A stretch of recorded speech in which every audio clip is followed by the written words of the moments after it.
laawol kisal ko laawol peewal e ɓantal. ahbabi fillah, assalamu aleykum wa rahmatullahi wa barakatuh. ray bawne yettude jomirawo subhanahu wa ta'ala okkuɗo en cellal ha o newnani en argol fotta e nder nokkure jeyande e nokkuji makko kanko subhanahu wa ta'ala ka beela e makko ɗaɓɓete. du'ani ɗen nelaɗo meɗen muhammadin sallallahu alayhi wa sallam khayru khalqillah, ɓurɗo moƴƴude ko jomirawo subhanahu wa ta'ala meeɗi tagude adda ka hoore leydi ɗo.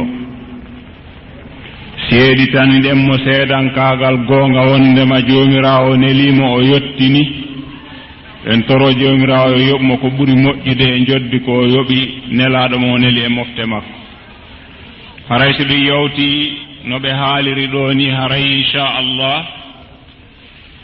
hande iɗen fuɗɗitade ko wiyeten kon muhadaraji meɗen ɗi. ɗum noon no ɓe wiiri noon haray yewtere men nden ko yiiloto ko wiyete kon e nder ko wiyete kon imanum billah, gomɗingol jomirawo subhanahu wa ta'ala. ko waɗi noon neɗɗo fof neɗɗo koko o hooli kon, koko o gomɗini kon, haray ko ɗum woni ko o hooli. en haana accirde muhadaraji ɗin fiiwugol hande ko feeto ma hande ko décembre ma ko ni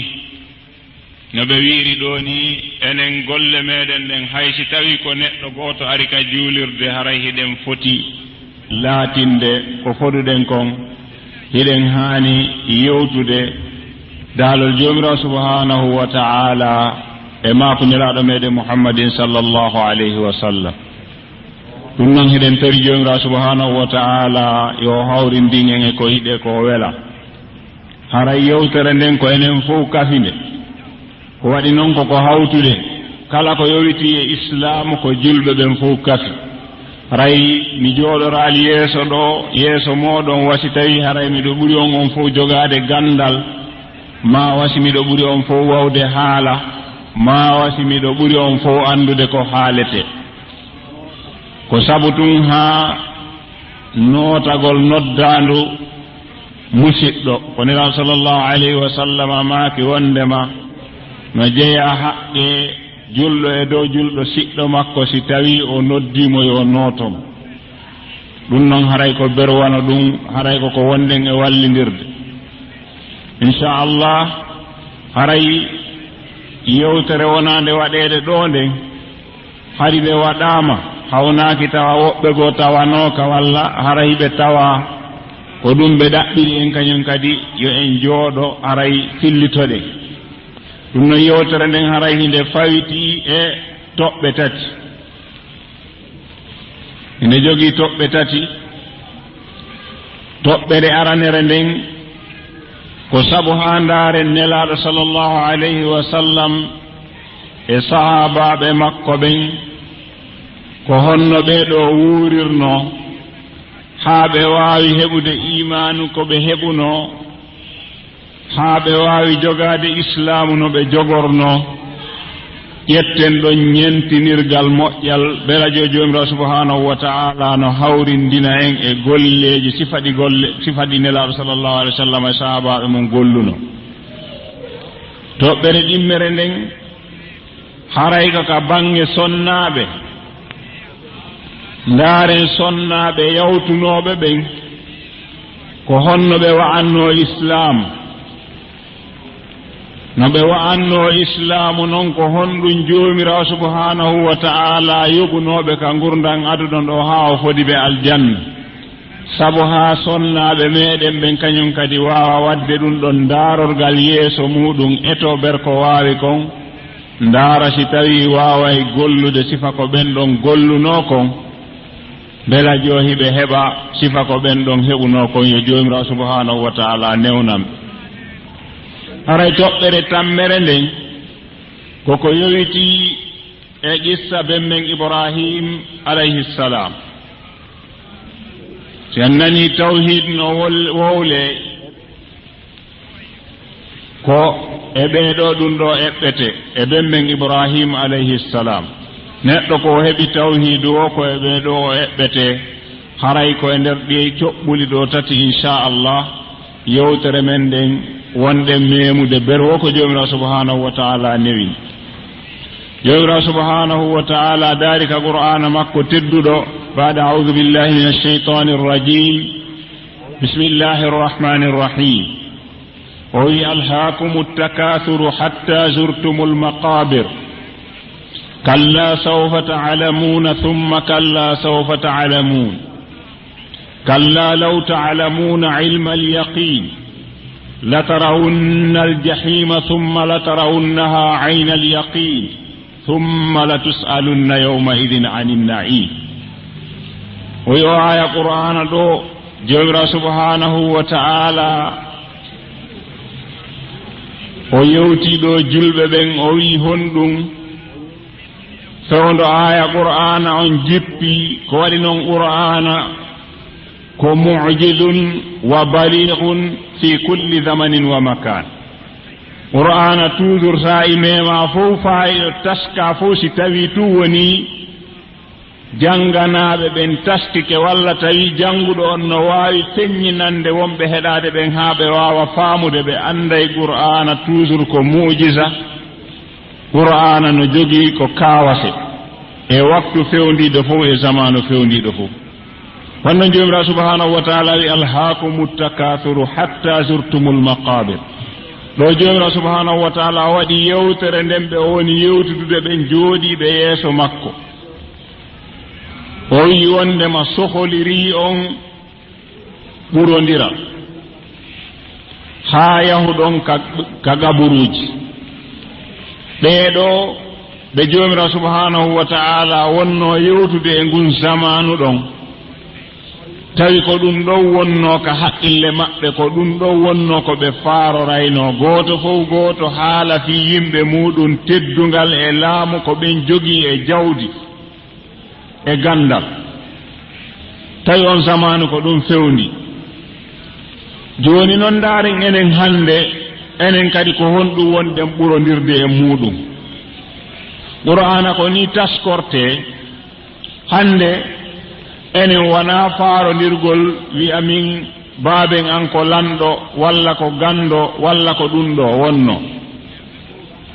kono hannde ko honɗum wonɗen ɓurondirde e muɗum ko fii aduna o mo anndanɗa hoore ma ko gaño gooto kala e meɗen gooto fof gooto no haɓɓiti ƴettay aduna watta ka jiifa muɗum si tawi hannde a heɓi suudu tawa ko moto mo waɗa nder ton faalaɗa si ɗum ɗon heɓi ko oto faalaɗa si ɗum ɗon heɓike hannde kadi ko yaagol e leydi wondi tawata ɗum ɗo fof wona sabu haa ɓeydoɗa anndude joomirawo subhanahu wa taala ko sabu haa yeruɓe ma ɓe fewnduduɗa e zamanu ɓen hara ɓe ɓurakima ka ɗaɓɓere aduna hara ɓe ɓurtakima si jama on tumbodiri ka yi'ede yeeso jama on ɗum noon jomirawo subhanahu wa taala e nde simore ɗo himo kambani jogiiɓe sifaɗi jukkuuji ɗum noon ka lannode simore ka jomirawo subhanahu wa taala wi ɗon summa la tus'alunna yawma idin anin na'im ɗissano ɗo ko ɗum jangirɗen simore nden ko sabu ha ndaare nelaɓe sahabaɓe muɓen ko honno ɓe wawno ko ɓe patron wonno ɗaɓɓugol aduna haɗino ɓe rewde Allah ka ko wakkilanagol maɓɓe aduna waɗi si inɗe maɓɓe lutti ha hande joni ko sen ndaari ɗo wawen faamude Sayyidina Abu Bakr nde nelaɗo meɗen Muhammadin sallallahu alayhi wa sallam feƴƴinno ko oɗo lontimo Abu Bakr radiyallahu anhu nelaɗo sallallahu alayhi wa sallam wi alaka hoore leydi ɗo manamo nange ngen fuɗi rewi e hoore muɗum nge mutoyi ɓurɗo moƴƴude Aba Bakr nde on ɗon yawti Umar lonti nde on ɗon yawti Usman lonti nde on ɗon yawti Sayyidina Ali lonti joni noon Sayyidina Abu Bakr oɗo ñande goo o jooɗi ka galle makko haa niɗɗi tawi ko ñaamete ala ɓey nguure nden no weela kanko tigi himo weela o tawi kono jooɗagol makko yeeso ɓey nguure nden taahi ɓe rentimo ɗon heege ngen ɓuray sattude o wii yoni himo yaltude o yaha ka sera saare haa o ɗaɓɓa henndu ɓuuɓundu e ɓernde makko mo anndi kadi ɓiɓɓe ɓen si rentamo haray hiɓe tañƴini saayi o artoy wo o addoray ko ɓe ñaama o immi o yehi o jooɗi woni ɗon seeɗani tun Seydina Omar ari tawimo moy Seydina Omar ari tawimo salmini o salmiti o wi ma alladi akhrajaka fi hadihi saa ya Aba Bakr o wi ko honɗum woni nden huunde puusundema haa immiɗa ka suudu ma telen e 2 heures du matin yaltuɗa arɗa ka ɓaawo hoggoɗo jooɗiɗa ya Aba Bakr Aba Bakr wiimo mi jooɗike dey haa mi tawi ñaamete ala mi ala hay huunde komi jonna ɓeyi nguure nden mi tawi yomi dir yeeso maɓɓe ɗon hawnaaki si ɓe rentalan hara tama o maɓɓe no sembi saa'i mi ari o mi addoray ko ɓe ñaama mi ara ka sera saare ɗo hara mi renta ko ɓe woni tampude kon mi heɓa henndu ɓuuɓundu seeɗa Seydina Omar wiimo wallahi ma akhrajani gayru dhalik o wi mi wondiri Allah min kadi yaltinaalilan si wonaa ko wiiɗaa ɗon ko oɗo kadi jooɗi haa tawi alaa ñaamete dépense fof lanni ka suudu alaa ko ɓiɓɓe ñaama hirtaaka soƴƴanooka hirtaaka jooni hino neene hino ɓiɓɓe ɓe woni ɗon seeɗa tun nela sallllahu alayhi wa sallam ari ɗoyma alladi akhrajakuma fi hadihi saa e ko honɗum yaltini on onon ɗo ɗiɗo o leer fewndiɗo ɗo tumbere jemma addi on e o nokkuɗo ɓeeɗo ɗiɗo ɓe sifani nela sallllahu alayhi wa sallam ko addi ɓe joɗɗini ɗo o wiɓe wallahi alladi la ilaha gayru ma akhrajani gayru dhalik nelaɗo Allah on o wi min kadi mi wondiri Allah mo anndanɗa hoore ma reweteeɗo alaa nafa rewɗo on si wonaa kanko tun Allah yaltinaalilan addinmi ka tawmi on ɗo si wonaa ko yaltini on ka cuuɗi mooɗon ko nelaaɗo sallllahu alayhi wa sallam honɗum o hikkani ɓen o wi quuma ma'i imme aron yaade Seydina Aboubacre e Seydina Omar immi wonti ɓaawo nelaaɗo sallllahu alayhi wa sallam ɓe naati ka saare Madina ɓe yehi ka neɗɗo mo anndanɗaa hoore ma nelaaɗo sallllahu alayhi wa sallam ko eggunoo Makka yehi Madina ngelooba ma nelaaɗo waɗɗinoo mban kaka galle on ɗon mba jippoyno mana ko ɗon mba waali nelaaɗo sallllahu alih w sallam ko hewti Madina gooto fof gooto no nannga tonngol ngelooba mban faale naɓugol ɗum ka suudu mum nelaaɗo sallllahu alayhi wa sallam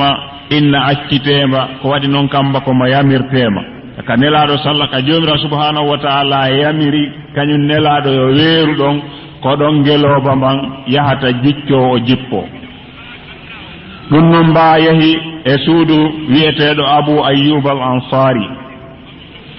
nelaaɗo sallllahu alih w sallam e sahabaaɓe muɗum ɓen ɓe ɗiɗo ɓe ari ka Abu Ayyub jemma tawi Abu Ayyuba oɗo ñande o ñande si tawi hiraande defaama ka makko emo wakkili ronkude hirtaade kanko kono o nokkay o waɗana nelaaɗo sallllahu alayhi wa sallam nden ñande ko o nokkuno o mare nelaaɗo ko mbay woni haa 2 heures du matin jemmini o yiyaali nelaaɗo o ƴetti o ñaami lewru no laaɓi o yalti o yehi ka ngesa makko tamaro ka ɓaawo galle makko ɗon himo ferto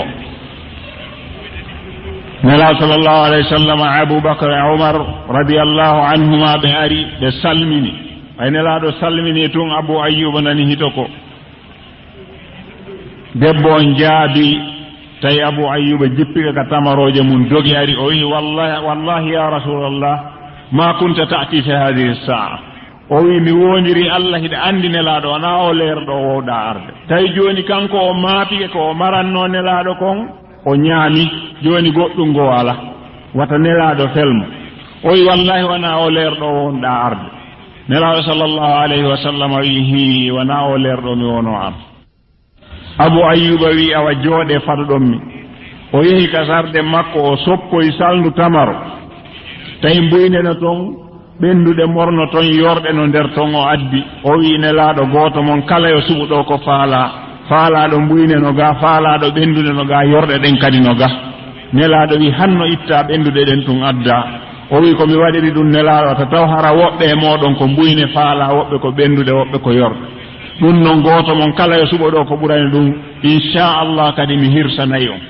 o yehi o nangi dammol o addi o hirsi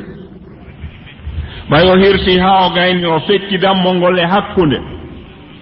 o jonni ɓeygu makko o wi nde feccere ɗo defu nde feccere ɗo juɗa wona yo addu hunde wotere nden ɓeeɗo de sen taskike no ɓe wawno yiɓɓe nelaaɗo sallllahu alayhi wa sallam wona yo addu hunde wotere nden ta nelaaɗo wona ɗum ɗon faala debbo on defi feccere dammol ngol ndeya feccere juɗa abou ayyuba addani nelaaɗo e wondiɓe mum ɓen ɓay o ɓanni nelaaɗo sallllahu alayhi wa sallam ndaari feccere dammol busal goo o ambali ɗum e kaydi haa o gayni o noddi golloowo abou ayyub o wi o naɓan ɗum fatima ɓiɗɗo nelaaɗo sallllahu alayhi wa sallam o wi naɓanmo ɗum ɗo ko waɗi noon waɗi balɗe ɗiɗi junngo makko memaali ñaamete ɓiɗɗo nelaaɗo sallllahu alayhi wa sallam o wi o naɓanmo ɓay ɓe ñaami haa ɓe gayni ɓe ñaami tamaro maɓɓe on ɓe yari ndiyam ɗan nelaaɗo sallllahu alayhi wa sallam janngani ɓe o aya qur'ana ɗo thumma la tus'alunna yawma idin anin na'im o wi ayi o ñaametemo ñaamuɗon ɗo tawimo yewtudude e aba bacrin e omar e abou ayyub o wi o ñaametemo ñaamuɗon ɗo landataake si hiɗon hanndi e oɗo wan noon haray o ñaamiraali oɗo bonnugol ma faaragol gooto men kala no weela haa miijino si yiya e sifa ɗum ɗo si ñaamude o wi mi wondiri on nelɗolan e goonga o ñaametemo ñaamuɗon ɗo ko oɗo jomirawo subhanahu wa taala wi yawma alqiyama ma o landitoyo ɗum no musidɓe sen ndaariɗo faalaɗo ndaarde qissa o ema wawi yaade e safatu tafasir e tafsiru suratu alhakum o yiyay no windi ɗon seeɗa mum ɗum noon fii honɗum jantani on qissa ɗo andingol e wondema wona jogal jomirawo subhanahu wa taala rewrete ɗo si en taskike oɗo haray hiɗo foti hulde fii honɗum hara hawnaaki ko sabu ko jogal ngal jogiɗen ngal waɗi si raɓɓinɗini ɗen e dewal allah ngal hannde musidɓe juri nelawo sallllahu alayhi wa sallam ɓay waɗi balɗe kas misiide maɓɓe mana ka juulirde kamɓe ko ɗon ɓe wernata hoɓɓe ko ɗon ɓe jonnata darsuuji guerre ko ɗon tracete piiji fof kaka juulirde watte hiɓe jooɗi kamɓe ɓe sahabaɓe maɓɓe ɓe jomirawo subhanahu wa taala waɗi yurmede mum e maɓɓe sabu ha anden ɓeɗo dey wona alɗunoɓe e jawdi nelaw sallllahu alayhi wa sallam heɓi koɗo nelaɗo ko yiɗɗo hoɓɓe yiɗɗo teddinde hoɓɓe sabu ko kanko wi en man kana yuminu billahi wal yawmi l akhir falyukrim dayfa kala e moɗon gomɗinɗo allah gomɗini ñalande dargal yo teddin koɗo makko nelaw sallllahu alayhi wa sallam o immi o yehi o naati e nder cuuɗi makko ɗin jeenayi kala ka o landi si tawi ko ñaamete no woodiga debbo on ko honɗum jaabotomo o inna wallahi ya rasulallahi ma indana illa l ma hay hunde ala ka amen ɗo si wona ndiyan nelaɗo feƴƴa ha nelaɗo sallllahu alayhi wa sallam artika juulirde o jooɗi o fewtiti e sahabaɓe makko ɓen o inni ɓe man yahudu dayfa rasulillah ko hombo e moɗon wernata koɗo nelaɗon sallllahu alayhi wa sallam gorko goto no inne abou talha al ansari o ɓanti honndu o wima ana ya rasulallah o wi ko min wernata koɗo o ƴetti koɗo on o nangi laawol makko kanko e koɗon hiɓe yaade ka suudu ɓay ɓe ari haa ka damal galle kanko aba talha o atti koɗo on o naatoyi ka suudu o tawi toon ɓeygu makko ɓengu makko no inni umma sulaym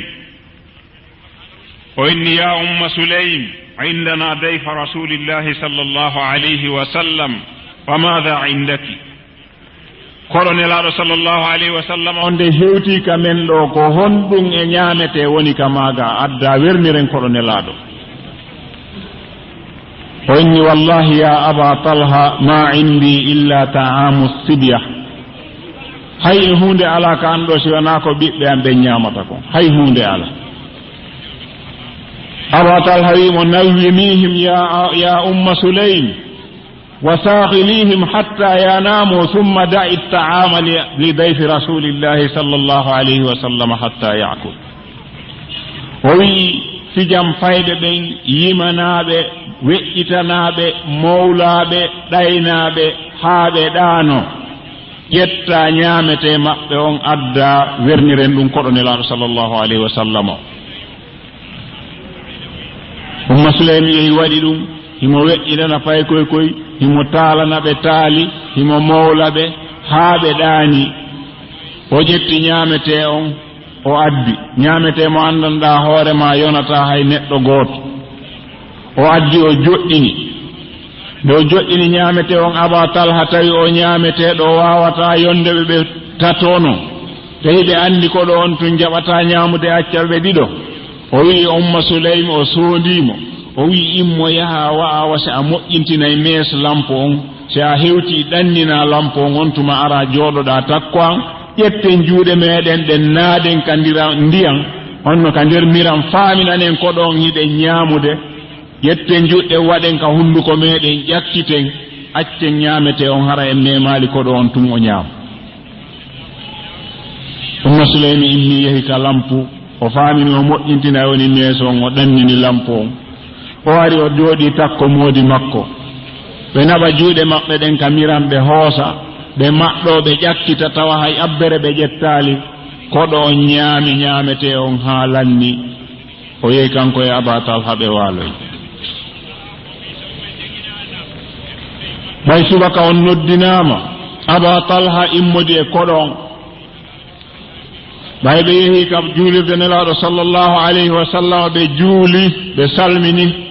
nelaaɗo sallllahu alayhi wa sallam yeƴƴiti fewtiti e sahaba ɓen o wimo ya aba talha fa onno fariha allahu li sani'ikum albariha jomirawo subhanahu wa ta'ala weltike golle mon ɗe golluɗen hanki ɗen ya aba talha oye jomirawo subhanahu wa ta'ala jali golle ɗe golluɗon hanki ɗe wuyde andi noon si tawi jomirawo weltanike goɗɗo ha o jalanimo o wi o lettata o ɗum noon musidɓe julɓe ndaaren ɗo ɓe sahabaɓe ɗo wona jawdi jogino jaka wona ɗum mantiɓe ka defte ha inɗe maɓɓe no heddi windade e defte no jangede ha hande ha yawmal qiyama jaka wona ngalu jawdi wonno ɓeeɗo wona ɗaɓɓaynoɓe aduna tum wonno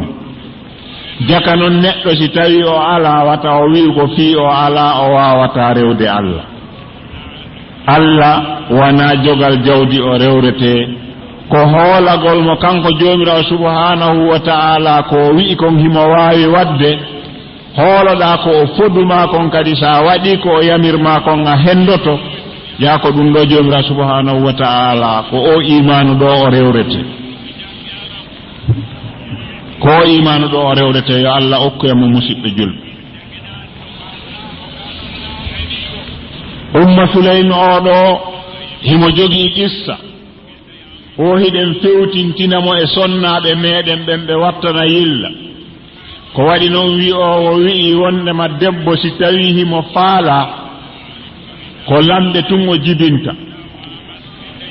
si tawi himo faala kadi ko laameteɓe tun o jibinta mana ko comportement makko neeɗi ndi o jogii telen moodi makko ndin ko ɗon ɓiɓɓe makko ɓe waata ndaaren umma suleymi oɗo jikku makko on e golle makko ɗen ka islamu ha sonnaɓe meɗen ɓe wawa wadde ɗum ɗon dolokke ɓe eto berko ɓe wawi kon ɓe ndaara si tawi gurdanji ɗin sansay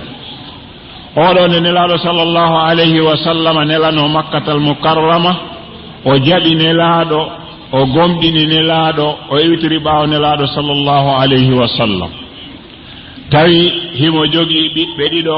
goɗɗo no inne Anas bun Malik goɗɗo no inne Bara ibnu Malik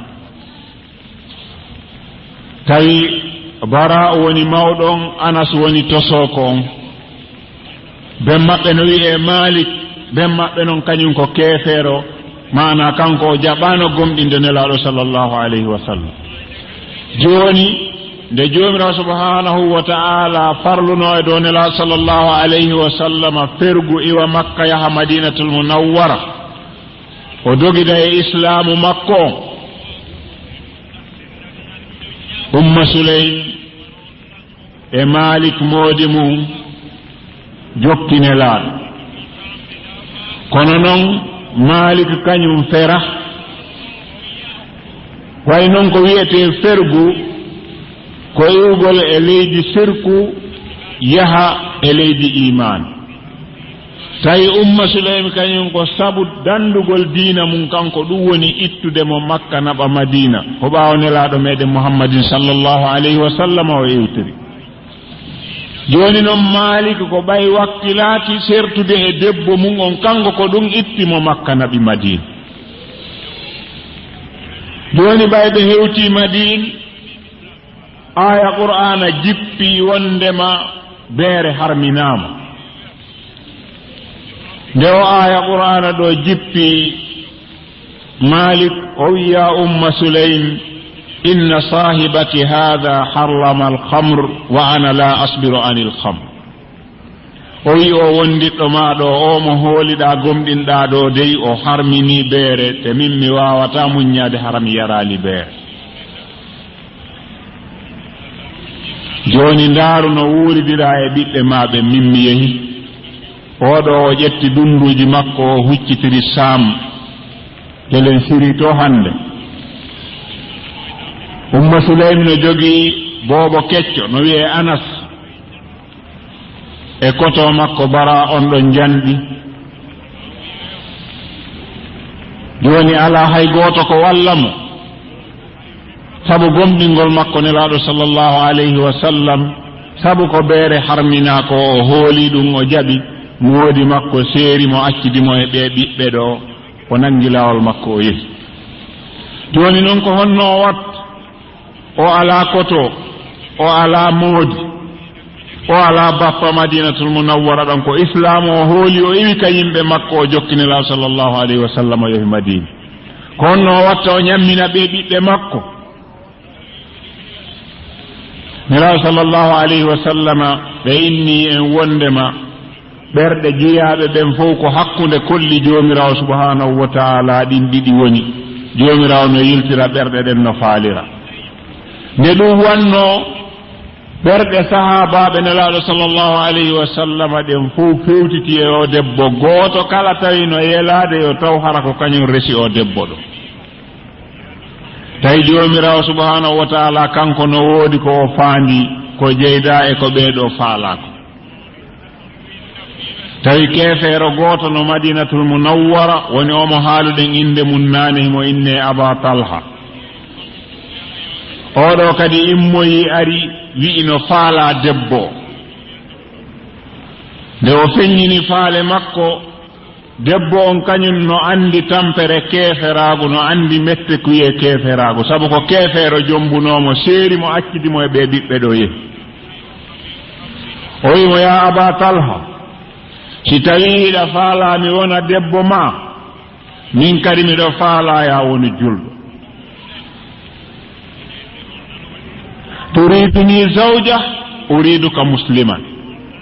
si tawi tun hiɗa faala mi woni debbo ma min miɗo faala ya woni julɗo mana sa jaɓi wonde julɗo a naati islam a waɗi sartiji ko islamu landi ko julɗo timmuɗo a woni e nder islam haray min mi woni ɓeyguma ko ɗum woni teŋeyan on ko ɗum woni sarte dewgal anga ndaare dey o wi'aali ko si tawi ane anaylan koyɗo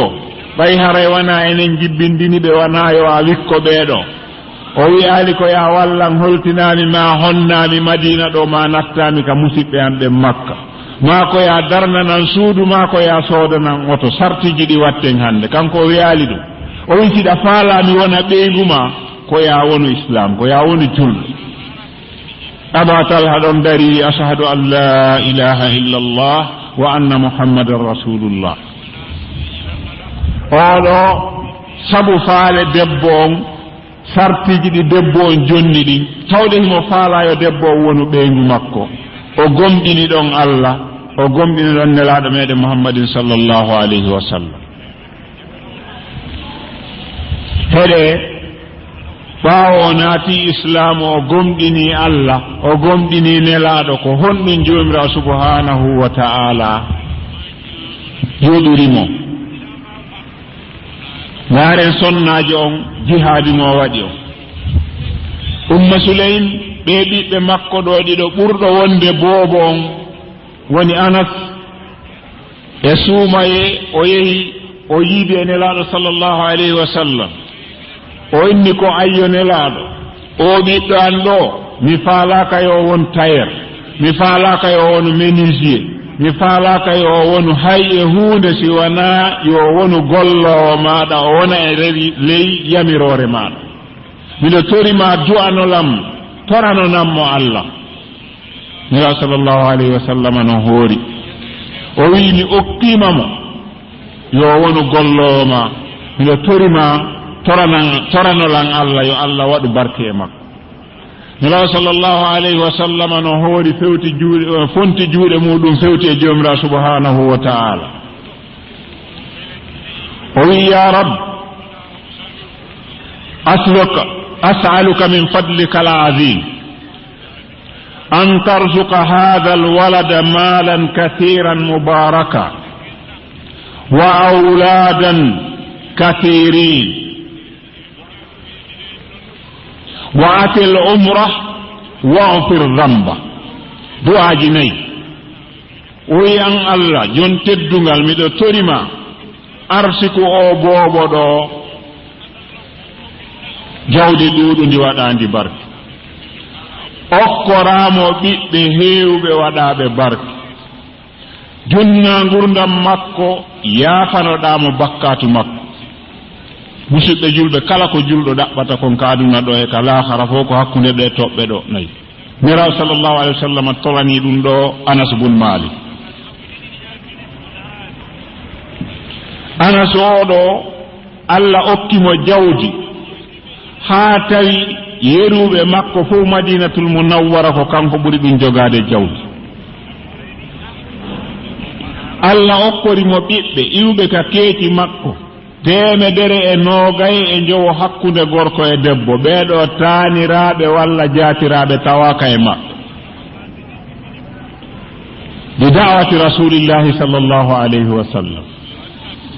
allah okkori anas oɗo jardin mo anndanɗa hoore ma e nder hitaande nden o rima e laabi ɗiɗi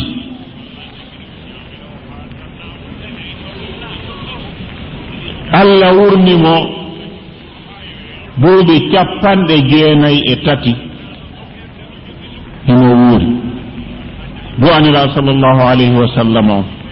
o yinene makko o yinene ko ɗaɓɓanta ɓiɗɗo kon o wiyaali de o ɓiɗɗo an ɗo wurnananmo joomirawo mewnanami no mi heɓira kaydiji makko o wona professeur ma ɗum ɗo ma o yaha amérique ma o yaha ɗo ko o wi tun nelaɗo yo toranomo allah yo waɗu barke e ɓiɗɗo nelaɗo toranimo ɗi konnguɗi ɗo nayi musidɓe julɓe yo allah arsiku neniraɓe meɗen ɓen e bandiraɓe meɗen e sonnaɓe meɗen ɓen heɓude jikkuji sifa ɗi jikkuji ɓe sonnaɓe ɗo ko waɗi noon si tawi ɗum ɗon heɓike ko nene woni école ɓiɗɗo ko nene woni école ɓiɗɗo ko nene jannata ɓiɗɗo ko nene ɗaɓɓanta ɓiɗɗo barki ka baaba muɗum ɗum noon yo allah okku en sonnaɓe meɗen ɓen arsika ɓe faamude o arsika ɓe nandude e umma sulaym tawa du'a ko ɓe du'anto ɓiɓɓe maɓɓe ɓen kon barki ko ɓe ɗaɓɓanta ɓiɓɓe maɓɓe ɓen harawanayo ɓe faamu ko si neɗɗo darni suudu ma o soodi oto ma o yehi Europe ko ɗo woni o waɗama barki wona yo taw hara si ɓiɓɓe maɓɓe woni janngowo qur'ana ɓe inna an ko ɗum ɗon tun jokkuɗa a anday si tawi ɗum ɗon no wurna Umma Suley oɗo woni Anas oɗo o wi mi gollani nelaɗo sallallahu alayhi wa sallama duuɓi 10 nelaɗo sallallahu alayhi wa sallama meeɗa landade komi waɗali kon ko honɗum haɗi mi waɗa o meeɗala wiide kadi komi waɗi kon ko fi honɗum mi waɗani Anas bun Malik ɗum noon Umma Suleymi oɗo Allah arsikimo ɓiɗɗo o jibinani Aba Talha jomirawo fuɗɗike yoɓude Aba Talha e Umma Suleymi moƴƴere maɓɓe nden ko waɗi noon ko sabu makko ɓe resindiri oɗo ɓiɗɗo Aba Talha ko yiɗimo kon sifa mum ala ko yiɗimo kon sifa mum ala ko waɗi noon ko o naati Islam sabu o jombinene oɗo ko oɗo yummira on attimo jibinande Aba Talha tawi himme makko fof kala ka jihadi wiya Aba Talha ko numéro 1 windoytoɗo yagol jihadi wona lewru lebbi ɗiɗi lebbi jeego tawa Aba Talha hewtitali ka suudu mum tahimo harahimo e muskilaji mofte ɗen ñande go Aba Talha yehi jihadi o ɓiɗɗo makko faati e ɓaawo makko ɗo ko sabu ha ndaaren sonnaɓe meɗen ɓen goto kala ndaara imanu muɗum on e imanu o sonnajo wiyeteɗo Umma Suleymi ko honno sino fota e si tawi siwa peppude ɓay o bobo faatike Umma Suleymi honɗum waɗi o jippini bobo on ka danki o weƴƴiti gatal ka leydi o wallinimo o ɓortimo coñciɗi o ɓorninoɗin coñciɗi bobo on faatodini o ɓortiɗi ha laaɓi o suddimo wudere o suumi o fewtini koyɗe pay kunkun punnange hoore nden hirnange o wallinimo ha moƴƴi o ndaari coñci ɓurɗi laɓede e coñci makko o ɓorni o sunni cuurayi ka nder suudu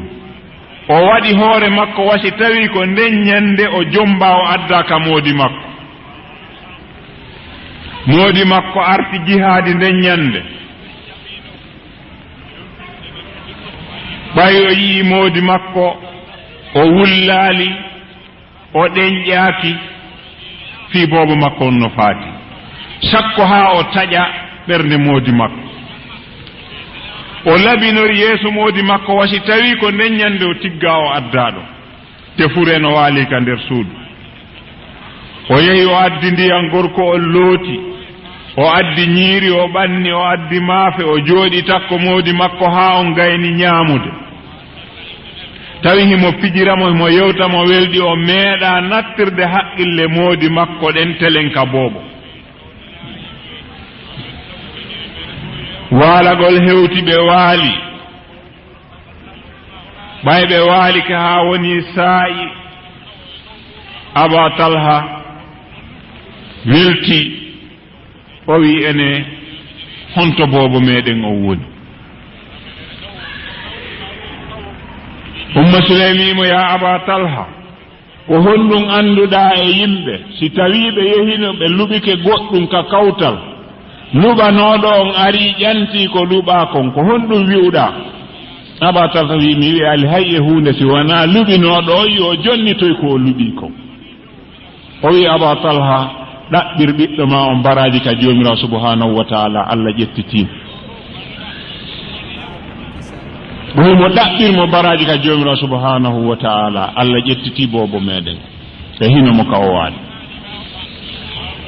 Aba Talha seytini o inni am mi arta e jihaadi yi'ami paranoɗami ɓannanami mi ñaama waɗanami kala komi faala ɗoftoɗami ka danki yiiden e mbaldi acca haa mi waɗa komi faala fof mi itta tuyon e maɗa haa mi gayna yeetoɗami kadi wonde ɓiɗɗo on maayi o yehi ɗaɓɓirmo baraji ka jomirawo subhanahu wa taala jomirawo halfinno en o ƴettiti sabu ko ɗum o wiimo si tawi woni goɗɗo luɓi mana a luɓike hunde ha a gayni mo luɓinoɗa on aritani ko luɓiɗa kon ko honɗum wiiɗa aba talha kondani ɗo hoore mo o wi ko ya jonnitu ko luɓinoɗa ko ɗum ɗon o wiimo awa ko allah luɓuno en ɓiɗɗo jomirawo subhanahu wa taala ƴettiti aba talha no seytiniri ni o immi o yehi kanira sallllahu alayhi wa sallam o sifanimo o debbo ɗo ko waɗi ko nelaɗo sallllahu alayhi wa sallam welti ha moosi o wi barakallahu lakuma fi tilkuma alleyla o wimi torke jomirawo subhanahu wa ta'ala yo allah waɗan on barki e ngal yiidingal mon e ndimbalndi ndi waaloduno ɗon ɗon on jemma ɗo jomirawo subhanahu wa ta'ala arsiki umma sulaym ɓiɓɓe 10 worɓe ɓeeɗo fof ɓe waɗi jihaadi fi sabilillah ɓeeɗo fof ɓe heɓi shahada kadi fi sabilillah o yi debbo julɗo no wa'ata yo gooto min kala imagini o eɓɓa o maandina siko kanko jooni moodi makko no yaanoɗo voyage o arta tawa boobo makko on no faati hay si tawi hara moodi makko ko ajame ɗo yehi arta kiikiiɗe tawa boobo on no faati est ce que ko o debbo ɗo waɗi ko kanko himo waawi waɗde ɗum est ce que himo waawi foolude wonki makko kin hara o taƴaali ɓernde moodi makko ɓeeɗo sonnaaɓe so yii fii maɓɓe no winda e taariha no jange jangetele kadi haa qiyamu sa'a wona imanu seeɗa ɓe jogino ko ɗum waɗi si ɓe wi'i sonnaajo si tawi tun woni o feeway o wona ka o woni ɗon o wona sonnaajo ko o wi'a sonnaajo kon ɓe wi sifaaji 7 ko maaɗi timmaka makko sifaaji 7 maaɗi timmaka makko ɓe wi wo goo o fina law astahfirullah mana kanko debbo o ŋuŋa law o defa law o fina law o fitta o ne'o o newo o deƴƴa o deeƴa ko maaɗi 7 ɗi timma e makko si tawi o wona sonnaajo wi'aaɗo wonnoon si tawi himme ma woni e faalaaka yo moodi ma artu golle tawa ñaamaali a defay law a defay law ko waɗi noon so a defi law ɗa felliti saa e moodi ma ari o wona ñaamete on o tardirta sihimo weelano haray ko haa o naata ka suudu ma hiɗa anndi ñaamete on gasi o aray o ñaam si tawi a faalaaka moodi ma seytinane ka mbalndi ko haysi a ŋoŋaali a ŋoŋinkinto law hiɗa anndi si tawi haaju moodi ma no e maaɗa kaka mbalndi si tawi a faalaaka kawtal ngal fele moodi ma seytinane ɓiɓɓe maaɓe woowa dugulayaagal e juuɗe maaɗa a immoto law ndaara kala ko feewa e suudu ndun ka salon haa ka yaasi ko kaani kon fof labina ko waɗi no yummiraawo gooto arabu nde ɓiɗɗo mum on jombano nde o fokkituno ka moodi makko o inni mo heɗo mi wasiyo ma taw o inni miɗo yeetoma piiji ndan o wi googo wata jaɓu yiitere moodi ma nde yana e masina ka laba yo taw hara kala moodi ma si o udditi yiitere o ndaarima tun ko welatamo o yiyata wata jaɓu tuunude wata jaɓu saltudude wata jaɓu ñooge wona takko ma wata jaɓu kala ko kaani wona takko ma arandu nder suudu ma ndu fitta suudu ma ndu weƴƴita danki ma ki laɓɓina salon ma o fitta yaasi o yiwata o heɓu hendu kadi iwraydu e masina hendu urundu ɗum noon on tigi fina law fitta woncita takko muɗum ko ɗum waɗi si fulɓe fuuta ɓen no wi wo betejo juhatake si ɗum waɗi debbo si o wona e debbo o wonata ɗuɗuɗo haala o wona e neɗɗo deƴƴuɗo ko waɗi noon hikma ko e nder deƴƴere woni wonnoon neɗɗo si tawi heewi haala ko hasi kon si jooɗama o heɓata goonga sabu ko o haanuno wowlude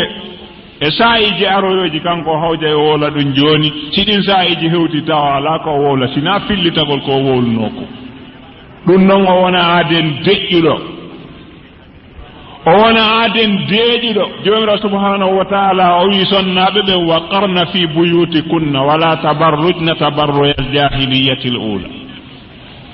nelaaɗo sallllahu alayhi wa sallam ɗo ari e gissa wondema kanat innisa'u fi zamanin la yakhrujna illa fi salasa marrat ɓeeɗo sonnaaɓe moƴƴunooɓe ɓen arino e zamanu tawi ɓeeɗo fewndu sonnaaɓe moƴƴunooɓe ɓen ɓe wonɓe yewtude fii muɗum ɓe faala ɗen yo sonnaaɓe meɗen nanduɓen o wi ɓeeɗo ɓe yaltatano si wona laabiiji tati ɓe wi yo allah yurme on zaman almarratu l ula min bayti abiha ila bayti zawjiha laawol aranol ngol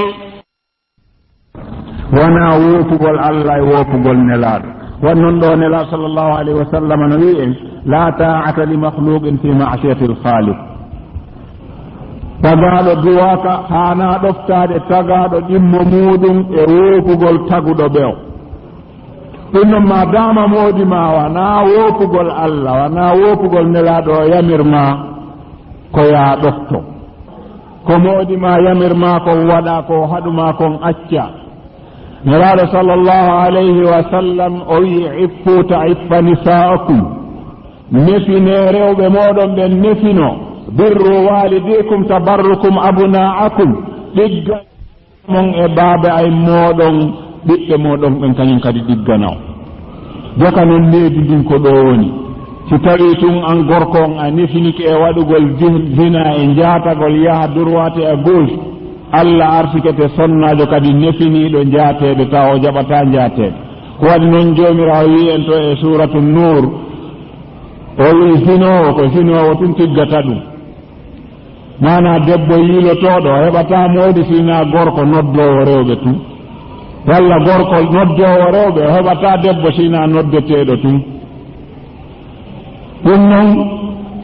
debbo on ko ma o ne'o o hikka ɗon kadi o newo o newano moodi makko so ngani neware wi'ama needi wi'ama neware nden ka kambalndi newanoɗa moodi ma tawa saayi haaju makko yani e ma o an hiɗa hetti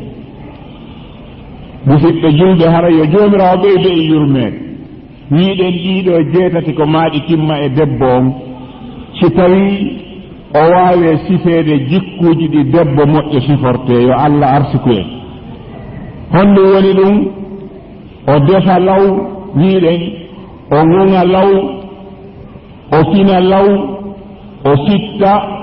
o deƴƴa o deeƴa o newo o ne'o ɗiɗo jeetati ko maaɗi timma yo allah newnan en ɗi timma e banndiraaɓe meeɗen ɓen e ɓeynguli meeɗen ɗi ko waɗi noon si tawi ɓeeɗo feewi tun inchallah ko haray ko ɗo aduna on woni ko feewata ko waɗi si tawi en ndaari jooni la qaddar allah hannde si tawi worɓe aduna on ɓen fof ala sabilil misal wata allah hoddiri si fowɓe ɓen fof nanngama warama hannde sonnaaɓe ɓen fof heddike est ce que aduna on lanniray fii ɗum aduna on lannata ko waɗi noon haray no woodi sonnaaɓe sowiɓe ɓeeɗo ɓe jibinayi worɓe woɓɓe jibina rewɓe ɓeeɗo kadi fuɗɗito aduna o kono wata allah hoddir wiiɗen si tawi sonnaaɓe ɓen fof hannde hara on seytinaali ko misal wonɗen wadde ɓe nanngama ɓe warama worɓe ɓen hay gooto memaka haray aduna on lanni ɗo andeten qiima debbo ka gurdam aduna daga debbo ko matum o jogoɗi jikkuji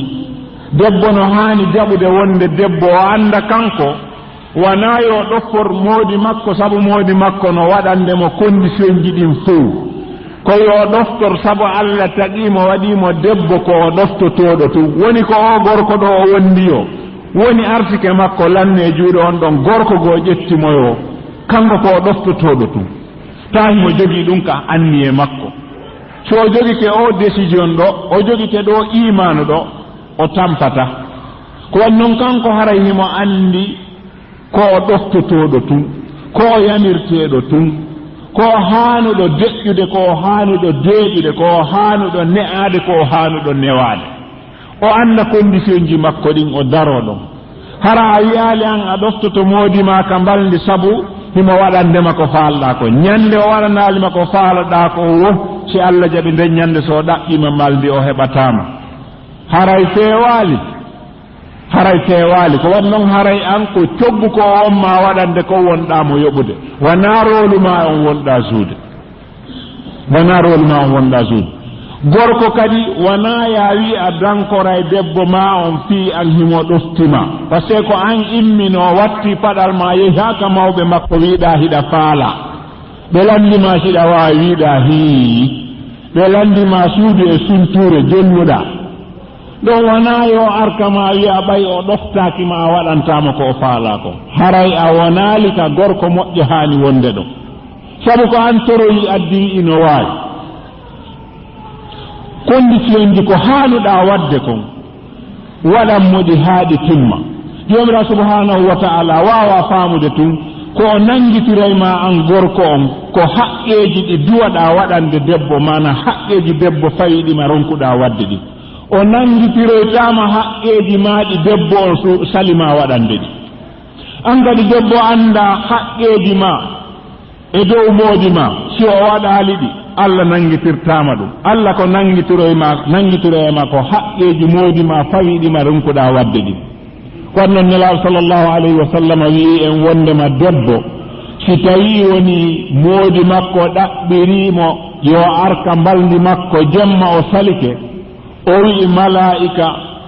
e kala ko woni ka hoore leydi ɗo waalay huɗude o debbo ɗo ha weeta ɗum noon koko fota wattanede illani musidɓe bandiraɓe wawon faamude goto fof no jogii haqqeji muɗum amma pono timminira haqqeji moodi maɗi haqqeji maɗin telen e makko wori wata maapo si tawi o yejjito andin timmo wata mawnintino wiya a wolata ma a torotako dey andin timmo kono noon maapo an fii haqqeji makko fawiɗima ɗin ɗo si tawi ɗum ɗo woni tun jomira subhanahu wa ta'ala o yi'a joni dalika jomira subhanahu wa ta'ala dalika qur'anul karim inna allaha la yughayyiru ma bi qaumin hatta yughayyiru ma bi anfusihim si tawi woniri ni tun o yi'a joni sanga si tawi rewɓe meɗen ɓe jaɓi wonde ka nder cuuɗi ɓe ne'a ɓiɓɓe ɓen ɓe jowa roluji ɗi ɓe haani suude ɗin ka nder cuuɗi worɓe ɓen woni ka yaasi ɓe waɗi ko ɓe haani wadde ko jomira subhanahu wa ta'ala sansay gurdam meɗen ɗan joni kono si tawi sonnajo an ko si andintinta moodi ma tun ko si tawi haray TV5 rewiɗon acci kaydi yaha awa de ɓeya rewiɗo haray alhajji ɓe accuno ɗo kaydi ndin haray si yoɓaka de ɓe kambi haray kuppete awa ko ɗum ɗon ma pimma wata kuppe walla piiji ko woni ko anndanɗa hoore ma ko naftorta kon tun an ko ɗum ɗo woni haaju ma si dépense manki ko piiro kono noon a janngaali darsu diina a ño'anaaka jilbab a faaminaaka islam an ɗum ɗo sonkintama e moodima haray wattan yilla dey ko waɗi noon aduna ko rentuɗen ɗo musidɓe julɓe duumotaako sinno duumotono enen ɗo en heɓatano ko waɗi woodino arɓe ka aduna ɗo atti en enen ɗum ɗon duumotaako jaka gooto fof gooto ko saa'i mum ɗon si tawi feƴƴi tun haray feƴƴi ko ɗum annduɓe ɓe wii wo aduna ko lowe tati a jibinte ara ka aduna ɗo tawa lowre goo remanoma haa gasi no heddii ɗiɗi ko wakkiliɗa fof an kadi ko wootere remata ko tinniɗa o ko wiiɗa hiɗa reere ɗi ma hiɗa wakkili o accay ɗo wootere nde remaaka ɗum non ɗum ɗo koko fota taskede goto o wakkilo darano haqqeji muɗum ɗin wata ndaaru an ko lannata kon tun jokkaɗum en wowlino ɗo e yewtere meɗen wondema en wi'ali ɗo TV5 ma télévision en wi'ali no harmi télévision ko laɗiki andanɗa hoorema ko belɗe ɗiɗi si tawi a heppiri ka dagi ɗon dago moƴƴa ha feewa si tawi a nawri ka harmi ɗon harma kañum kadi ñaama yorko e hecco ko wayi noon si tawi ko islamu janginte toon ko wi diina haalete toon an a jooɗoto 220 ɗo ko watta lagine ko watta sénégal ko watta ha e leyɗe Europe ɗen an a yiyata a anda konno islamu ni développirde toon Allah arsikima télévision joni ɗa darde yiya ko holno juuɗe ɓen tinnori koni hajjirte koni juulirte ko ɗum wona hollede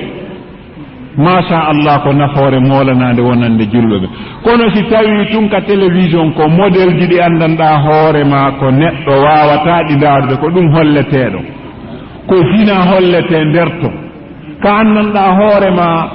ko ɓurodiral si aduna tun hollete wawa andude tammo ƴettuɗa jooɗiɗa hiɗa daarude ɗum ɗo oɗo tan wona baraji wona moƴƴere ruttata e hoorema yawmal qiyama wawa andude o tan ɗo yawmal qiyama a jooɗoto yeeso joomirawo ma daroyoɗa yeeso joomirawo ninsa ko waɗi noon kala waktu feƴƴirɗo neɗɗo tawi a jantaki inde Allah ala ko waɗɗa fi Allah e nder waktu on yawmal qiyama o wontoyay ninse hoore on ti iɗen mari hen seede laaɓuɗo ndaare neɗɗo sino naatude e nder hurgo jooɗi siɗa naatude attoɗa naada koyngal ma nanal ngal tawa adi a hewde ɗon a wino bisimillah allahumma inni a'udhu bika min al-khubthi wal khaba'ith mi mooloma Allah e saytaneji gori e dey naada nanal ma ngal naata fi honde wiirɗa ɗum ko waɗi ka nder duusu ton ko seytane woni ton ko ɗum waɗi musidɓe julɓe no harmina nde neɗɗo haalata e nder duhurgo ɗum kadi rentoɗen ɗum moƴƴa goɗɗo naata e ɗo lootagol jooni téléphone sona tun sa rentaki wiya kaari jankaari o wiyama naaka hurgo ƴettanan ɗon miɗo lootade ma miɗo arde koko harmini ɗum wattaki ko waɗi noon ka nder hurgo ton malaika jokkata on tigi te jomira subhanahu wa taala no immini malaikaɓe no jokki en fii ndaarugol golleji meɗen ɗin bi dalil jomira subhanahu wa taala inna alaykum la hafidin kiraman katibin ya'lamuna ma taf'alun Allah wi'ino dow moɗon onon ɓe ɓiɓɓe adama enen ɗo fof goto kala e meɗen no jokkimo tedduɓe windoɓe mana windoɓe tedduɓe ɓe tooñata te hiɓe andi ko golleten kon kañum kadi koɓe yamira kon kadi ko ɗum ɓe watta ɗum noon goto fof e meɗen yo andu no wondi e ɓe malaikaɓe ɓeɗo ko nokkeli seeɗa accanta bani adama heɗɗama ka neɗɗo naati ka nder hurgo malaika huccayto potto heranamo yitere kono malaika kañum darata awra goɗɗo darata darugol awra neɗɗo heɓe harmini ɗum ɓe darata ɓe ugginoto ɗum noon si tawi a wowli hiɗa lootade ma hiɗa ɓorti ha laaɓiɗa ka nder hurgo ma hiɗa yehi ka nder duusu a wowli ɓe sikkay a gayni ko waɗi jomirawo ɓe yamiri ɓe kala konngol ngol wolɗa ko ɓe windi ɓe ɓanto si ɓe yii awra ma on tum ɓe huɗete ɓeɗo le si huɗi neɗɗo tum kuddi ndin jaaboto ko waɗi kamɓe ɓe ñamata ko luuba musib ɗum noon neɗɗo ko formellement interdit haarugol e nder hurgo woni ko gorko woni ko debbo nde hiɗa yalta sa gayni huntude haaju ma foti ko hurgo janoma ko toso ko foti a loototo no tum woni nde hiɗa yalta koyngal ma ñaamal attotoɗa yaltinde wiya honɗum wiya gufranaka wiya yaafuye ma Allah mi ɗaɓɓirima yaafuye est ce que a tooñi Allah a tooñi Allah kono ko hunde fotude wattande yilla ko kum tan kum wonɗa ka nder hurgo hiɗa lootade hiɗa haɗa wowlugol nder ton hiɗa haɗa jantagol inde Allah ɓay ko seytane woni nder ton o tan ɗo siko minute ɗiɗi siko minute tati ko minute joyi waɗɗa ton a jantaki inde Allah ko oɗo tammo waɗɗa jantaki inde Allah ka yaltugol ɗo toroɗa jomirawo a torike mo yaafuye ko waɗɗa ɗi leerji ɗi minitaji ɗo tati ma joyi a jantaki inde makko musidɓe julɓe so tawi goɗɗo naati e hurgo waɗi miniti ɗiɗi o torike Allah yaafuye yo yaafanoma ko jantaki inde makko e nder ɗi minitaji ɗiɗi ko honɗum anduɗon e neɗɗo mo andanɗa hoore ma jooɗi ke ñallal fof jantaki inde Allah walla e nder gurdam mum fof hara jantaki inde Allah gandal ɓe wii woɗɗa wirni a taskoto miniti ɗiɗi naata waɗa ka hurgo yalta wi'a Allah mi torike ma yaafuye yaafanolan ko mi waɗi minitaji ɗiɗi mi jantaki inde maako joni an hoɓɓina télévision jeeso ma ndaara amoɓe ɗo ha 1 heure du matin walla ndaara waɗoɓe ɗo mis no ɓoori haalaade ha 1 heure du matin kala no émission on juutiri a haaɓata pelleta a jantata ko ɗo inde Allah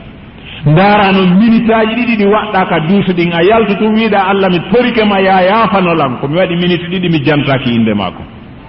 musidɓe julɓe taskoɗen ɗo ndaaren islamu ko wi'a ko wona ka haala ko ma gollitira seeɗa ko annduɗa ko wona ya yow wi'a ɓay min mi annda buy mi ala gollitirte ha mi annda buy gooto fof ko berko anndi kon o gollata ko ɗum o yoɓete ko berko anndi o weltindi kon kadi ko ɗum o nangiroyte ɗum no musidɓe julɓe yo Allah arsuku en faamude yo Allah arsuku en heɓude cuucal gollitiren seeɗa ko annduɗen ko ɗum noon needi ɓe ngureeji meɗin ne juuɗe sonnaaɓe meɗen ɓen musidɓe julɓe anden kadi hiɗen weltindi hunde wootere nde anndanɗa hoore ma ndeɗo ko nde haana weltindaade ko waɗi noon en fof en heɓay sattende jomirawo subhanahu wa ta'ala no jonni en téléphone honɗum woni on téléphone ko nde julɓe nde juulete ko on ɗo woni téléphone hakkunde jiyaaɗo on e jomirawo subhanahu wa ta'ala بدليل نلاد صلى الله عليه وسلم ماكي إذا وقف العبد بين يدي الله ورفع يديه قائلا الله أكبر رفع الله ونسب الله وجهه إليه إذا التفت العبد يمينا أو شمالا يقول له رب العزة يا عبدي أهناك من هو أفضل مني حتى تنظر إليه وتدعني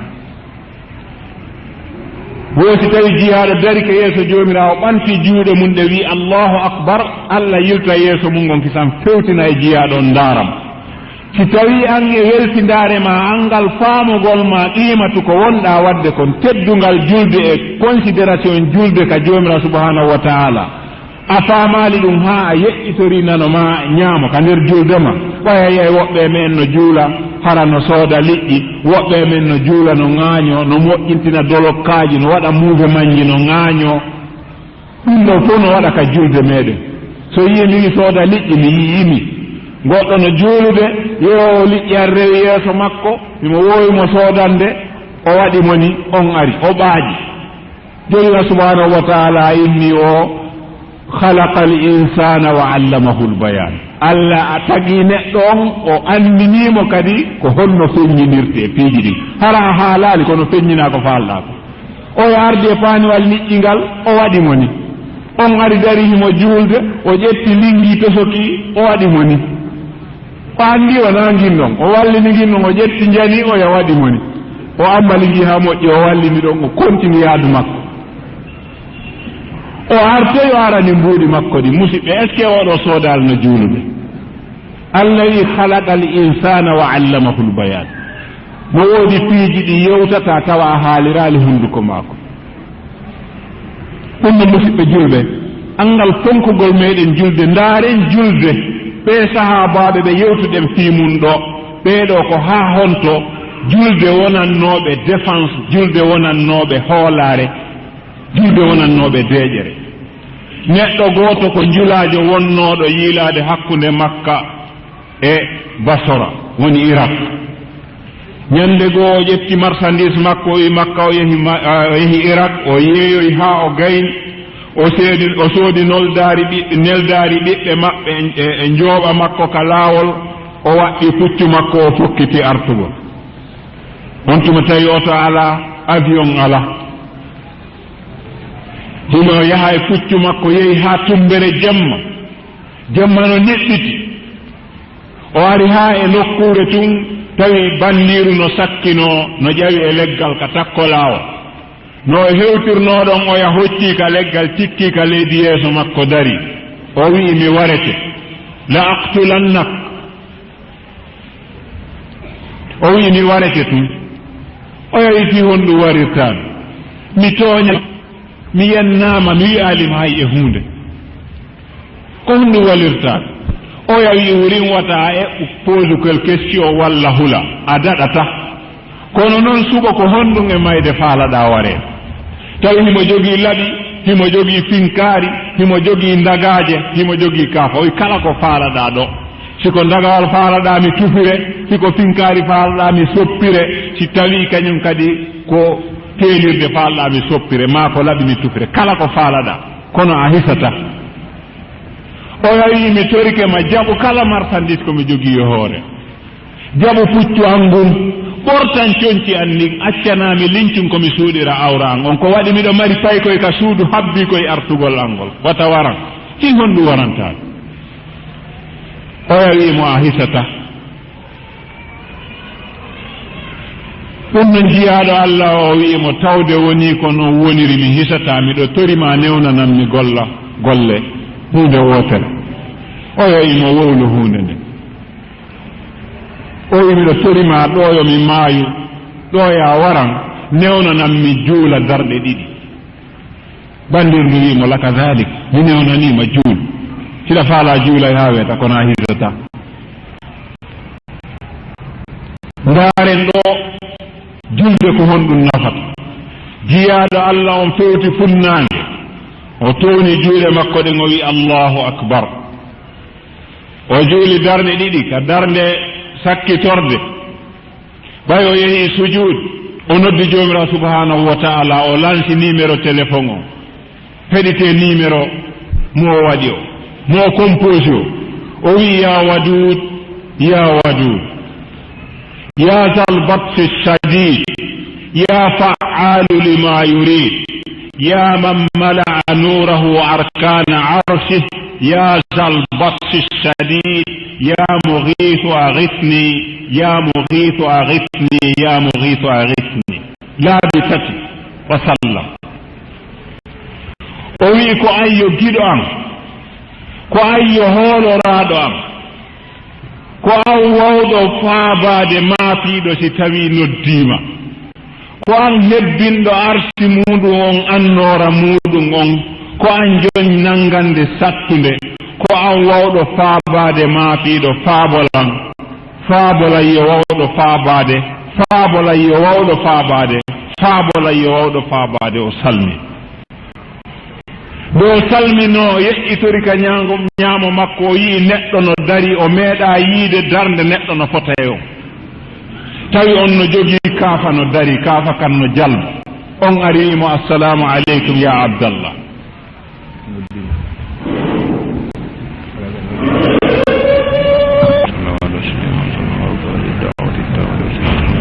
oɗo o wimo assalamu aleyka ya abdallah jiyaɗo allah o hakke ko o welti o wawali hay salmitade o wimo man ant ko an woni hombo jippiɗo ɗon o mooyi gorko mooyi on o wi o a tadri man ana o wi hiɗa andi komin woni hombo o yawi o innimo ana ahadu malaikatu samai rabia o wi min dey komi gooto e malaikaɓe wonɓe ka kammu nayaɓo lamma qulta ma qulta fi salatik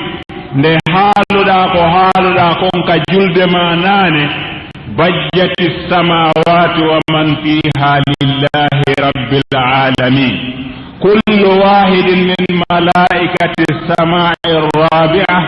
يطلب من الله أن يأذن له بالنزول لحمايتك فأذن الله لي أنا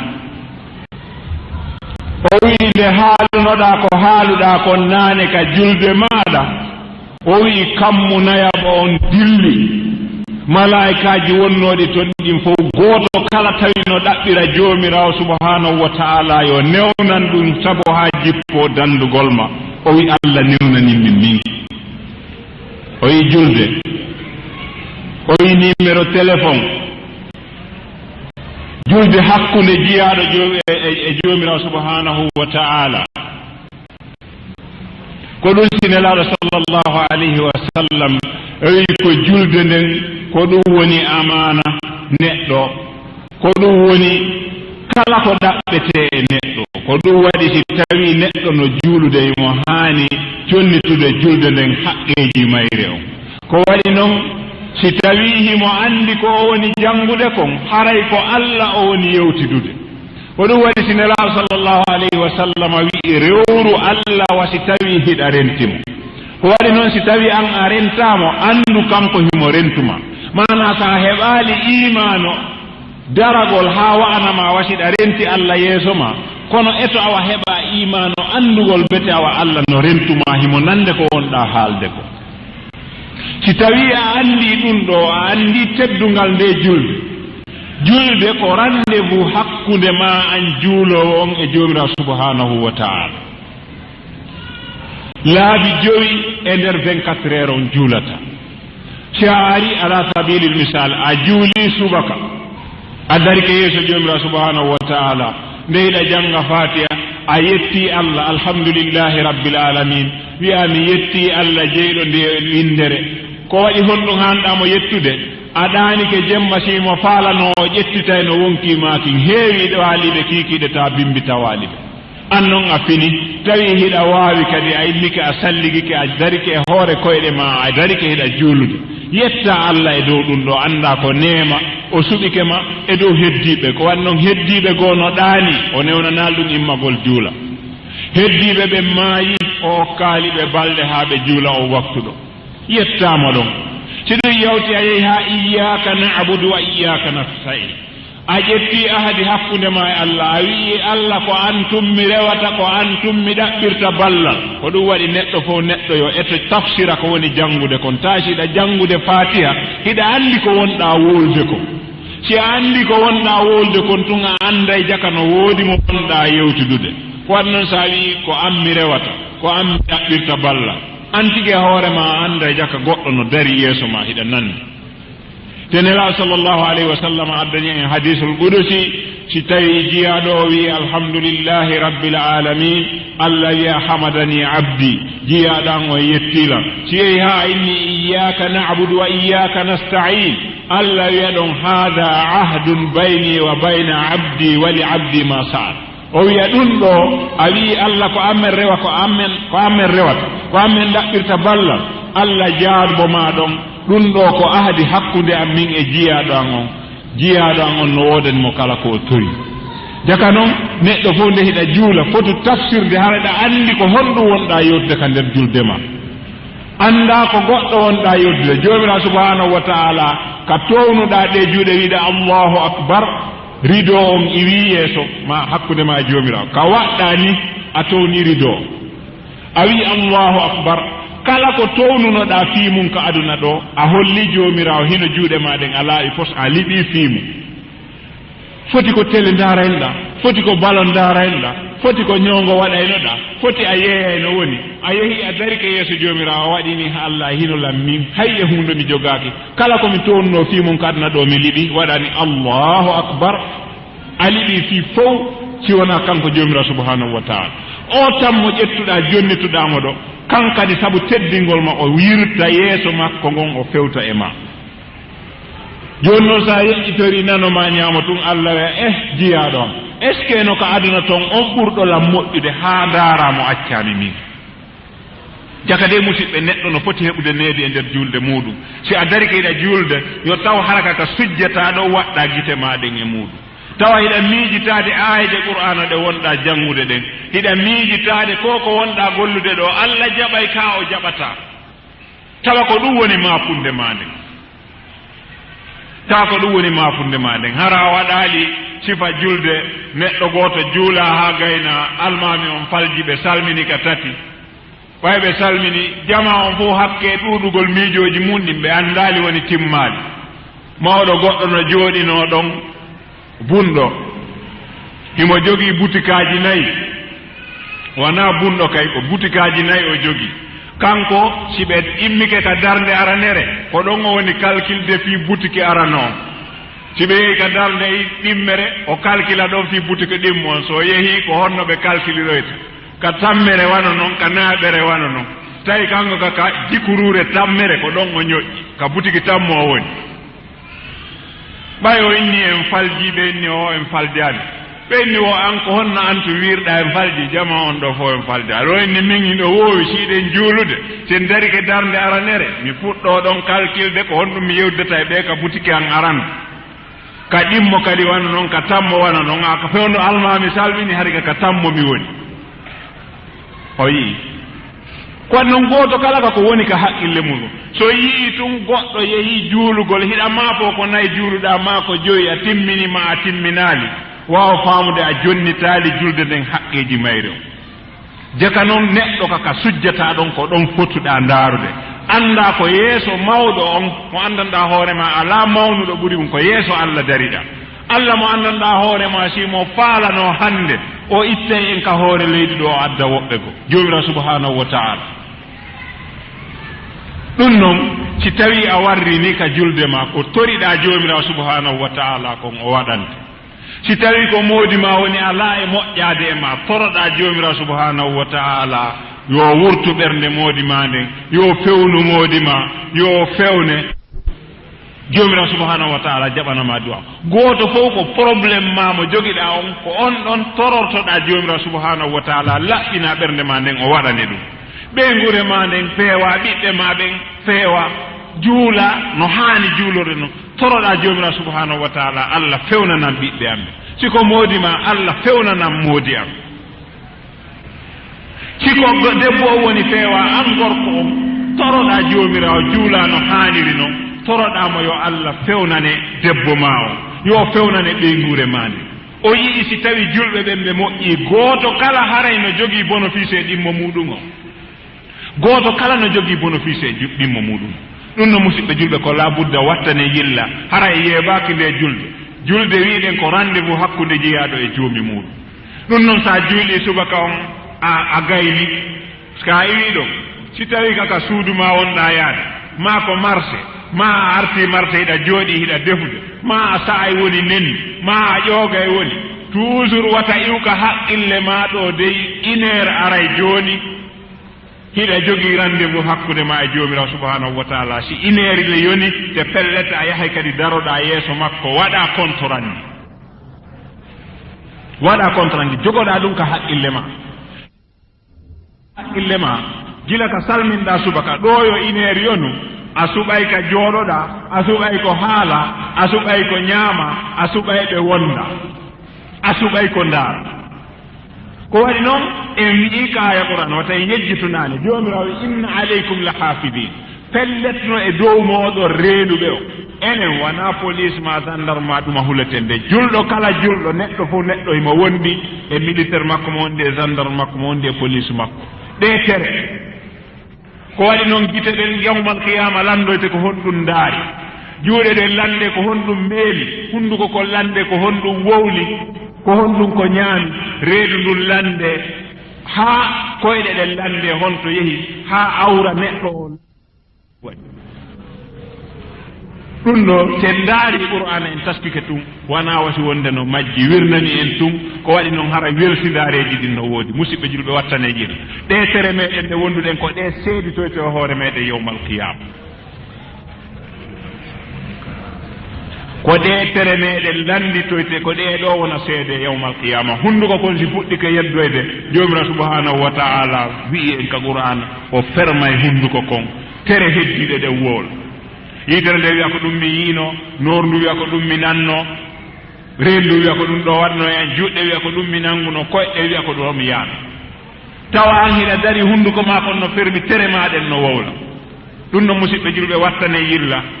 wattane yilla taskoɗen nde musidɓe hiɗe wondi e ko seeditoyto e meɗen yawmal qiyama si tawi gite maɗen ko qur'ana daarirɗa ko ɗum gite ɗen wowloyde si tawi ko noppi maɗin ko qur'ana heɗitorɗa ɗa watta cassette hiɗa heɗito ma hiɗa waɗa cassette je e vidéo hiɗa ndaara cassette qur'ana hiɗa ndaara ko honno hajjirte si faɗin piiji ko ɗum toppiɗi seettoyto siko musique heɗitorɗaɗi noppi ko ɗin ɗi heɗitoyto si tawi nela sallllahu alayhi wa sallam wi'i yo julɓe ɓen anndu heɗagol musique ko honno wayi e neɗɗo no wayi wati ndiyan ɗan saaƴi ka hoore leydi ɗo no abbere kaaba walla abbere foññe fuɗirta ka leydi ko ni musique fuɗinirta naatigi yaagal e ɓernde heɗitotoɗo musique musidɓe julɓe nelal sallllahu alayhi wa sallam man ɗum noon neɗɗo yo tefu o annda o suɓa ko o heɗitoto o suɓa ko o ndaarata o suɓa ɓe o wonda o suɓa ka o wona o annda kala ko o waɗi ka hoore leydi ɗo yawmal qiyama o waɗa ya contrandi gotel gotel gila e ɗi mbuuɗi ɗi ɗaɓɓeten alandete mbuuɗu honto heɓuɗaaɗi si ɗi heɓike ko honto dépense utaɗi kadi ko ɗum waɗi si imamu ali karramallahu wajha o wi la'ana allahu lmala halaluhu hisabun wa haramuhu iqab o wi allah huuɗi jawdi ɓen yimɓe ɓen fof no faala jawdi fof ko jawdi makori mo ala jawdi teddata mo ala jawdi considirtake an wiya yo allah huɗu jawdi o wi hi ɓenniti honɗu o wi jawdi ko dagi e mum kon ko hasbore ay feƴƴoyta yawmal qiyama yaha aljanna ma yaha yiite ha waɗa kontorandi mbuuɗu jawdi ma ndin ko honto heɓuɗani e si ɗum lanni kadi mbuuɗu ko honto dépense no ɗaɗi kaka harmi kaka ka dagi ɗum no musidɓe julɓe ko jiñanɗen hoore meɗen ko jiñanɗen fiimu wattane yilla dey wata taw ɗum ɗon wonoy muskila kadi e hoore meɗen ɗum noon ɓe inni haray waktu on woɗɗa inchallah haray si tawi gurdan no heddi iɗen waawi ɓeydoyde ñande goo iɗen tori jomiraw subhanahu wa taala yo ɓeyden en faamu yo faamin en ko yewta ɗo kon o newnana en kañum kadi changekol comportement ji ɗin gollitiren kañum kadi ber ko nanɗen kon ko waɗi noon kala hunde nde a annda si a gollinde fewno woni a annda a nangitirtake sa e annduɗa sa nilsi a tuubi kono kala hunde nde annduɗa a anndi ɗum ɗo moƴƴa gila nden ñande sa tewike a waɗi jomiraw subhanahu wa taala landitoytoma te o korisoyte fimu yawmal qiyama ɗum noon wakkilo ɗen hujjaji ɗin hino iwde ko waɗi noon annduɓe ɓen no jannude yewtoɓe ɓen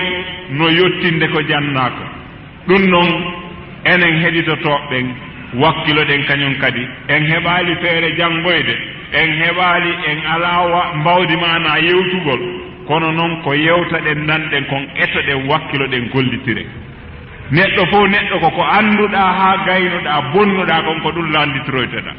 te jomirawo wiyen ka qur'ana tuububuye ko jaɓanoyte ko ɓen bonnayɓe e majjere mana fewno ɓe watta bone on ɗon ɓe anda tun ko bone ɓe waɗi ɓe tuuba ɓe rutto allah wi ɓeɗo o jaɓanayɓe kala bono mo bonnuɗaɗa fewno woni a anda si yehi ha a anndi jakadey ɗum ɗo ko bone moƴƴa waɗatake a ninsi a tuubi jomiraw subhanahu wa taala o yo yafantoma kono kala ko annduɗa ɗum ɗo ko bone ha gayni tewiɗa golluɗa duumiɗa e hoore mum ha mayde artey ma ɗon jomirawo wi o yafata ko ɗum ɗo o yafata ko ɗum ɗo si wona ɗum kala bakkatu no foti mawnude o si tawi tu wona sirku billah allah ko yafotoɗo haalani en bakkatu jano ala wonnude istighfar ko ɗum waɗi sino yiɗa julɗo kala ka o woni ka marché o ka nder suudu o ka nder oto o ka avion o ka juulirde o ka nder suudu ma kala ka wonɗa yo taw harada heccinɗini hunduko ma wigol astahfirullah neɗɗo yo hebbin ɗum ɗo yo neɗɗo hebbin ɗum ɗo nelaɗo maake ko konguɗi poygitiɗi ka ɗengal ɗo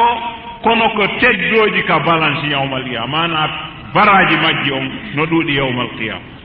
astahfirullah walla neɗɗo toujours haramanna subhanallah wallahi wona allahu akbar allahuma salli ala muhammadi wa ala alihi wa ashabihi wa sallim allahuma salli ala muhammad toujours hara hunduko makko no hecciɗi e jantagol inde allah janto inde nela sallllahu alayhi wa sallam o wi bakkatu mawɗo heɓatama ko waɗi noon kala bakkatu on no mawniri siɗa wadde astahfirullah jomirawo o heefaymo ha o iwa pes